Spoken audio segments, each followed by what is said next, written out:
Okay, my second thought is about drug resistance. Is resistant associated substitution clinically important? The first one, you can see that with the current DAA treatment regimen, actually failure is still very minimal, less than 10%. However, it still occur. Okay, you can see that this from the next pool analysis look at over 4,000 of the patients. You can see that SVR always approach around 95%. So, but still about 10 to 5% fail from current DAA therapy. But you can see this is the reason why the patient fail with DAA therapy. Mainly it's from adherence issue. And secondly, due to drug interaction with HCV medication, such as the patient also taking a PPI, and that reduce the dose of level of DAA. Thirdly, because inappropriate treatment regimen. For example, the patient genotype 1A high viral load, you didn't do RAS testing and you give them only 12 weeks with a ribavirin. And lastly, it's about the resistant associated substitution, which this contribute to the minority of the patient. Actually, it clinically significant only few patients, and in the particular condition, which I will mention later. And this is the terminology. You can see when you say you call resistant associated variant, it refers to the specific variant, which not clinically resistant or not. Therefore, we prefer to call substitution. Because substitution, because you don't check the virus, you check they had ANA sequence change. So that's why substitution is preferred to use widely now. So, once the patient have a resistant associated substitutions, it not affect all patients. Okay, it depends on some factor, which I list on my PowerPoint. You can see drug class, viral genotype, hepatitis C replication thickness when they develop RAS, or patient factor, either the patient treatment naive or treatment failure with regimen peglobalin or period DAA treatment explained. Lastly, whether the patient have cirrhosis. So when we talk about this comparison of DAA drug card, you can see in red color about resistance, that the agent that easily to have the problem with RAS, you can see mainly it will be first generation protease inhibitor, and the last one is a NS5B non-nuc inhibitor. So these two classes which have the problem of RAS. So these are some specific RAS. I put on this because later on you will hear that even the patient have RAS, but it depends on it's just RAS or specific RAS. If specific RAS, it more problem to cause treatment failure. You can see that specific RAS among genotype 1A, 1B, and C. And the most problem is a Y93S. It's cross-resistant for these three genotypes. And secondly, we look at the fold chain in LC50. Usually it will clinical significant, I put in red color, when the fold chain had to be greater than 100 times, as you see in less color. In green color, that means 10% or less than 10. They have very minor problem to cause any resistance or treatment failure. In the orange, in between, you have to carefully monitor with that agent, which have a RAS and increase the fold chain in LC50 up to greater than 20, but still less than 50 or 100. So this one sample I'm going to show you about soft and release pathway therapy. You follow by me first. You see genotype 1. As I mentioned, you can see that even same RAS, but RAS is more clinically important for genotype 1A than 1B. 1B, whether with or without RAS, they still achieve high as well with the same treatment regimen. This one will be soft release pathway. Comparing with 1A, you can see lower. Secondly, it also depends on the population of RAS detected from the testing. If you look at just only 1%, you can see that clinical event not so important. But if you look at the 15%, that's why you look that it have a clinical impact in terms of reducing SVR after therapy. Therefore, in general recommendation, we recommend you to do population sequencing with lower limit of detection is 15%. If you use deep sequencing, we use you to look at the one which have at least 15% population. Okay. Thirdly, it also depends on treatment naive or treatment experienced. You can see that patient treatment experience has a lower SVR when the patient have RAS, particularly if the patient previously DAA therapy. Lastly, you can see what I mentioned. This just mentioned with RAS or without RAS, you can see not much significant in SVR. But when you look at the specific RAS, you can see this called LDV RAS. That means RAS that's specific to resistant to lysis pathway. It will contribute more to fail to treatment success. So, and another one is about, you can see, look at this therapy. You look at the 15%. If you look at 10%, you don't see it not p-value significant. But when you look at the lower limit, should be 15% of the viral population, it contributes a significant decline. Even genotype 1A with more important than genotype 1B. Again, confirm what I mentioned earlier. And then look at this another genotype 1A, and with RAS, as I mentioned from previous session, you can see that Elbas via Cassiopeia in genotype 1A without RAS 99% SVR, but with RAS it significantly compromised the SVR down to only 58%. It's almost 40% reduction in SVR. So about replication thickness, that's so important. Look at the bottom one first. You can see that RAS 25B nucleoside inhibitor, they had really poor replication thickness. That's why after stopping therapy, it will go away soon, so not cause problem. So that's why you quite unlikely to find NH5B nucleoside inhibitor RAS at the baseline of therapy, because even just after therapy, it will go away because it have very poor replication thickness. When you compare with protease inhibitor, you can see this 48 week, 24 week after treatment, and this orange it been 48. You can see that after stopping therapy, you see more protease inhibitor RAS, but when you follow up for another 24 weeks, it declines because it can't survive. It have lower replication thickness. The problem one is the NH5A. You can see that NH5A, the first one is the 24 week after therapy. The second one is 48 weeks. You can see that even you stop treatment for 48 hours, but NH5A RAS still remain in the patient body. So that's why you see more high incidence of NH5A RAS in baseline therapy, at baseline therapy. So another also present on the whether the patient has cirrhosis. You can see that this RAS, you can see the patient have low SVR among genotype 3. Y93S is a major problem.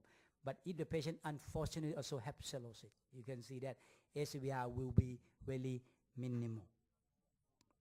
So how can we manage the patient?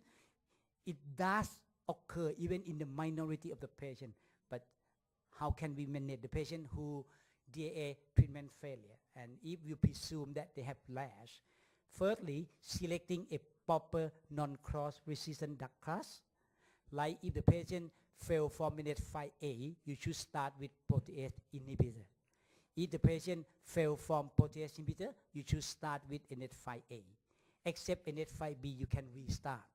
Because NH5B nuke, as I mentioned to you, that it had a really poor replication thickness. It not cause any clinical significance. So you can restart with. That's why sofosbuvir become so popular, because sofosbuvir is a nuke NH5B inhibitor. Okay, and second strategy is adding ribavirin. And last one is the extend treatment duration. You can see from this one. Solve the lysis pathway in the patient who fail from PEG, and you can see even 12 weeks or 24 weeks they have high SVR. Even the patient who fail from protease inhibitor at the second column, because protease inhibitor, when you use solve the pathway, you change from PI to be NH5A. So that's why the first strategy is change the class of drug. This is another one. The patient failed from previous PI-based therapy. You can see that when you use SUBSTITUTION with NAT5B and NAT5A, you achieve 100% SVR. This is the first strategy. The second strategy is you extend treatment duration. You can see that the patient have NAT5A RAS, and they treat with the ledisparvir, sulfapyravir. You can see that when you give the patient to 12 weeks with ribavirin, it's better than 12 weeks without ribavirin. But if you extend treatment duration to 24 weeks, either with or without ribavirin, you have a high SVR. So second strategy is adding on ribavirin and extend treatment duration to 24 weeks. This also talking about only extending treatment duration. You can see that the patient have RAS, and when you give ledisparvir, sulfapyravir, 12 weeks and 24 weeks, you can see that 24 weeks able to overcome RAS. So the RAS study is extend treatment durations. So did the CS study also, I mentioned earlier that elbasvir among genotype 1A with RAS, SVR just about 58%. This is NAT5A RAS. But when you add ribavirin and extend treatment duration to 16 weeks, you achieve SVR from 58% to 100% again. So adding on ribavirin and also extend treatment duration. So this, now it come, I say that it does occur, but only minority patient. So this being recommended for those with current DAA should be screened at the baseline for RAS. You can see if the patient treated with elbasvir genotype 1A, you should check on NAT5A.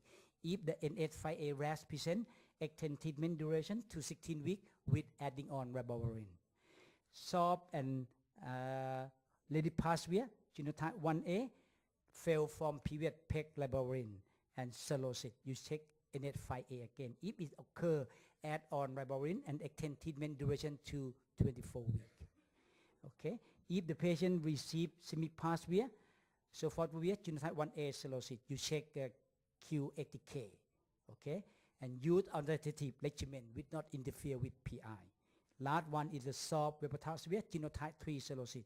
We check NAT5A to look at Y93SON. If they have Y93SON, you have to add on ribavirin.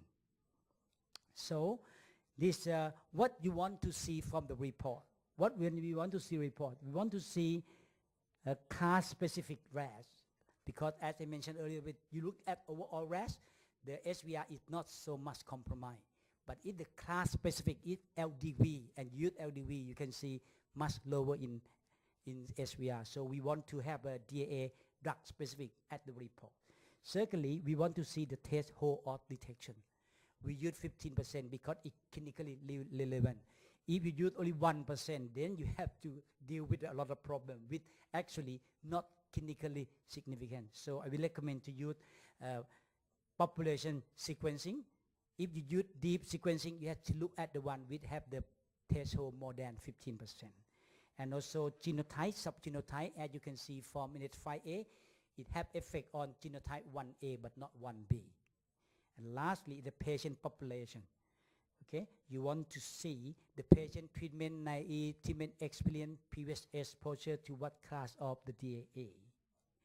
So, did a few months talk, I come to the new agent which will be available soon. This is called soft well vox. It's sulfapyravir plus Hepatology and voxilapivir. So this have PI, NAT5B and NAT5A put together. I give you just some example. This form analysis, Polo list 1 and 4. Look at those who have DAA experience. You can see whatever regimen, even 8 weeks, 12 weeks without ribavirin, you achieve almost 100%. And look at this analysis. You see, all genotype, pan-genotypic, with soft well vox, whether the patient have RAS or have no RAS. You can see that only 12 weeks without ribavirin, SVR approach 100% across genotype. And this again, when they look at those who have the no RAS and with RAS, did one no RAS, did RAS, you can see the SVR no different with soft well vox, still SVR 98, 97%. And again, this also with RAS without RAS, with treatment, 12-week treatment, soft wave walk achieve same high SVR, approach 100%. And when you put indicate together whatever class of the RAS, you can see with soft wave walk 12-week, it give you amazing SVR, approach 100%. Therefore, I mentioned right now that currently we not recommend to do RAS testing in those who receive soft wave walk therapy, even in treatment naive or DAA treatment experience. The other one is a GP, gicapivir and pyrentosvir. You have a PI inhibitor and NS5A inhibitor. Look at the resistance. You can see that this one have the problem. If the patient have really PI, protease inhibitor RAS, 12-week treatment with GP is okay, 100% SVR. But if the patient have NS5A already, it had to be 16 weeks. And lastly, we not allowed to have both PI and NS5A with GP therapy. So GP therapy is new therapy that still require RAS testing. We are allowed to use GP 12 weeks if the patient have really PI RAS, and had to be 16 weeks if the patient had only NS5A RAS. But if they have both PI and NS5A, find another regimen. And this also pan-genotypic. Okay, so the last one, I just put one slide, Gastroenterology, Lucasvir, Upifosbuvir. So fantastic. Effective among all kind of RAS, either serotic, non-serotic. The bad news is MSD announced to stop manufacturing this agent. Okay, so end of story. That's why we don't need to remember. So the recommendation for the patient who previously failed from DAA, you can use the soft wave walk 12 weeks, either NS5A or non-NS5A treatment experience from Polaris 1 and Polaris 4 study. GP, gicapivir and pyrentosvir had to be 12 weeks in those who have PI RAS and 16 weeks for those who have NS5A RAS, but do not use GP when they have dual RAS in one patient. And 12-week GP for genotype 1 HCV with prior PI failure, and 16 weeks for NS5A failure. This from Magellan study. So my conclusions, ladies and gentlemen, and my co-chair lady, resistant associated substitution is clinically significant in only some patients treated with current available DAA. It minority, but it does exist. Secondly, factors affecting treatment response in patients with RAS, including drug cost, HCV genotype, RAS HCV replication thickness, and patient characteristics. The treatment strategy in HCV with RAS with current available regimen in Thailand is selecting non-cross resistant DAA, adding ribavirin, and extending treatment duration. Lastly, due to the highly effective new DAA against RAS, such as soft wave walk or GP, RAS is becoming not clinically important, except still one patient, like soft wave walk, the patient decompensated cirrhosis. You had no option because PI is not recommended in cirrhotic with decompensated cirrhosis. So this is only the small area that still need to identify new agent in the future. And thank you for your attention.